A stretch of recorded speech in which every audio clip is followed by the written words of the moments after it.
Some other things that are unique to the AP Physics 1 test, there's several question types that are specific to AP Physics 1 and 2.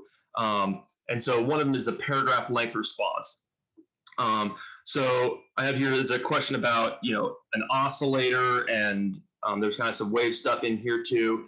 The one phrase that I wanted to point out in this is in a clear, coherent paragraph length response. Okay, so there will be a question on every test that is a paragraph length response, and so what they want is a paragraph structure that demonstrates that you understand basically what's going on here. So this is fairly typical in that they'll have some kind of introductory prompt where they'll set up the situation, and then they'll give you kind of a starter question that's worth like 2 out of the 7 points would be for part A. Okay, so here we basically have an oscillator that's oscillating this string and creating these standing waves, but there's a little twist in it too that the AP test likes to do, little twists like that where they take a problem that you've seen before and you definitely know how to do.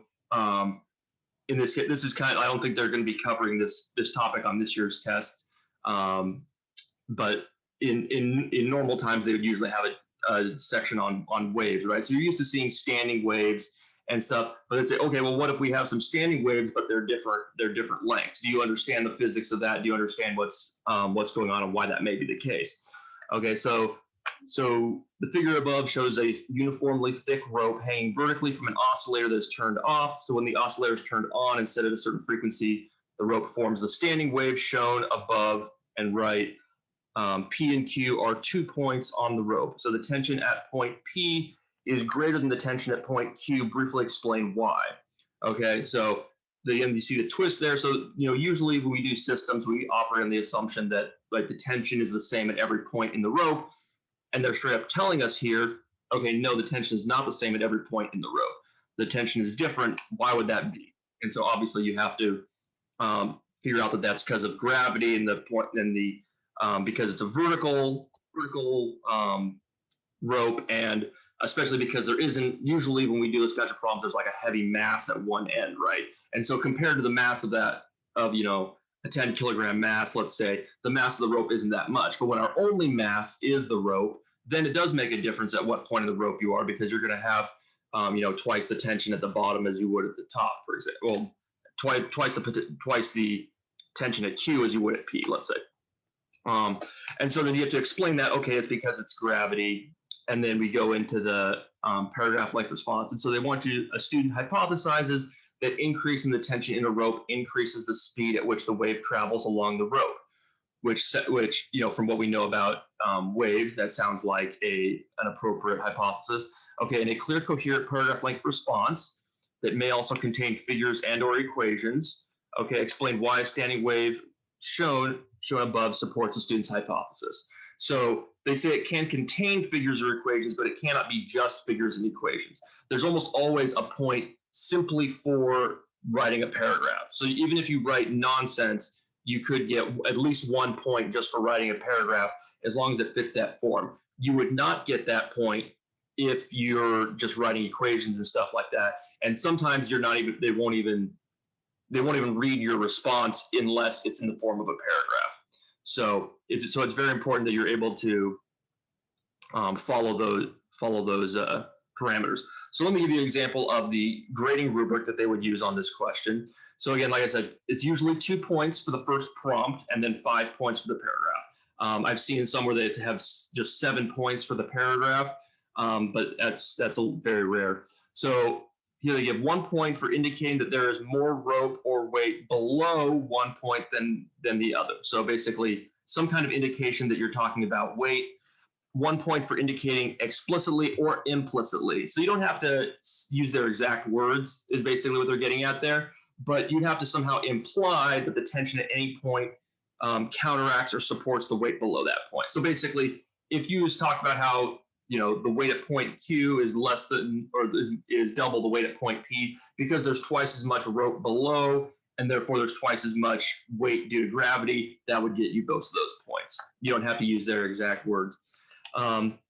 and then 5 points for the paragraph. Now for the paragraph, this is probably the I would say the hardest place to get points for most students. It doesn't have to be if you kind of know how to state your point. And again, you don't need to get all 5 points in order to get a 5 on the test, right? You just need to be able to show that you know a bunch of the important concepts that they do. And if you explain yourself in a way that covers the important concepts, I would be very surprised if you don't get 4 out of those 5 points. Like it's fairly common you miss like one little thing. Maybe the grader doesn't see how you hit every single little thing, but your overall grade is going to be good if you make sure you're covering the important concepts. Okay, so in this case, 1 point for indicating that the wavelength is longer near the top of the rope or shorter near the bottom. Okay, so you don't even need to, that isn't even something that you would need to bring in outside knowledge. That's just citing important evidence, right? So you're citing what you're observing in the problem. Okay, so I cite that the wavelength is shorter near the bottom. Okay, so that's indicating that the tension is less at the bottom, as we referred to in part A, and therefore I'm seeing, a shorter, slower wave, shorter wavelength. Okay, for indicating explicitly or implicitly that the frequency is the same throughout the rope.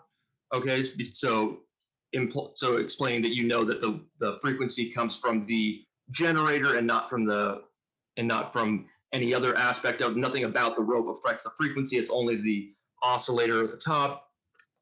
1 point for using the wave speed equals wavelength times frequency. So somehow applying that that relationship to show based on what you already know, the things I already mentioned. That okay, so that relationship exists.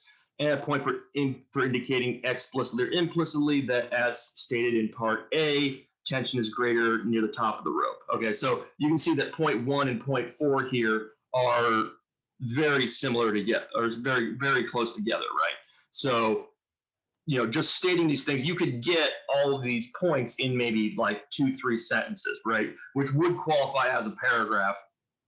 You just have to be very careful. You want to state everything that you know, because it is so open-ended and because you don't know exactly what they're looking for in their points. You want to state everything you don't know. You just want to be careful not to state anything that's false, because if you state things that are false, then you may go backwards. You may lose points, but you want to make sure that you state everything that you know is true, because you could get points on any of it, because they don't necessarily tell you upfront necessarily what you're going to get points for. Okay, so that's the paragraph length response. So I wanted to highlight that there's